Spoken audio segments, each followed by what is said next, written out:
Progressive overload is something you hear thrown around everywhere in the fitness industry as being the holy grail of building muscle. And I think it's the most misguided, misunderstood concept in fitness, or at least one of them. So you need to realize, as someone who's trying to build muscle, your objective needs to be challenging a muscle. It doesn't necessarily need to be lifting more weight. So if you can learn to detach from the belief that more weight equals more muscle, that's the first step in changing your thought process. So let's think about something. Muscles are inside the body. You know, they don't know how much weight is being lifted outside the body. They know tension. So what are the other ways of manipulating tension? Most people completely miss 50% of the equation. Distance. By challenging distance before challenging load, you can actually increase the amount of work that the muscle is doing without ever increasing the load. So as soon as I put more weight in my hand, more weight on the bar, more weight in the machine, oftentimes my body is going to manipulate itself to complete the exercise. So in your brain goes, I got to complete this exercise. No matter what happens, I'm going to complete it. I'm not thinking about challenging a muscle. Your brain's thinking about completing an exercise. And if that's the case, you're not really attached to what it looks like. So your brain may change certain things. Your body's going to go, I'm going to complete this exercise no matter what.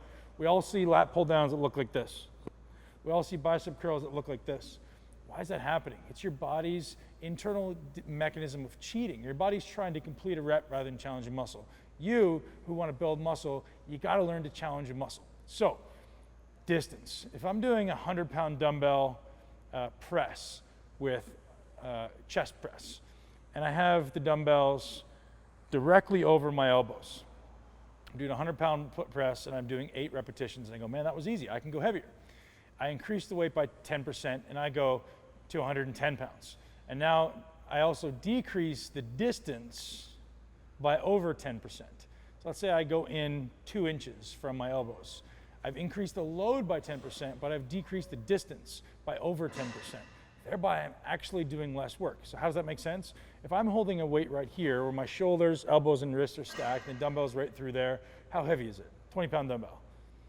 Pretty easy. I can do it there all day. If I take it 2 inches outside of my shoulder, geez, that's harder. Now if I take it way out here, God, I can't hold it there very long at all. What's changed? Distance. The muscle that crosses the joint that I'm trying to challenge has to work way harder when a weight's here than when it's here, right? So if I'm doing a 100-pound dumbbell and I'm here versus there, which one's harder?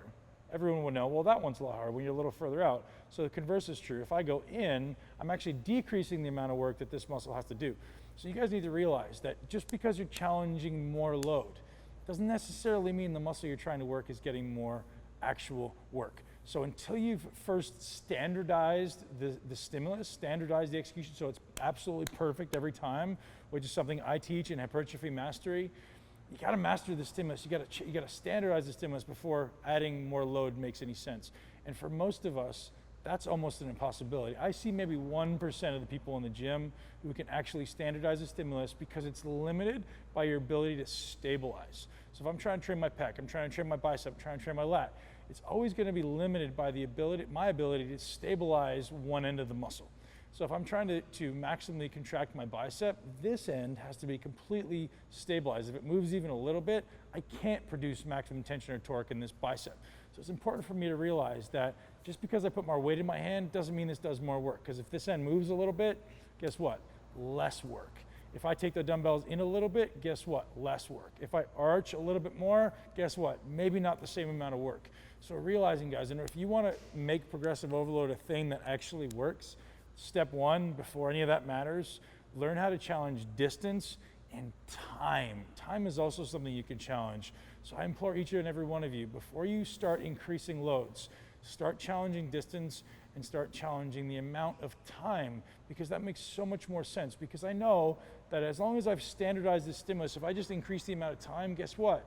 That muscle's working harder or longer. If I increase the distance, guess what? That muscle's also working more as well. Greater amount of tension or torque through that muscle. So before you challenge load, challenge distance and time, and earn your right to challenge load, because challenging load does work, but most of you can't do it, and you end up getting less results, sore joints, and pain rather than growth. Have an awesome day. Live your greatest life.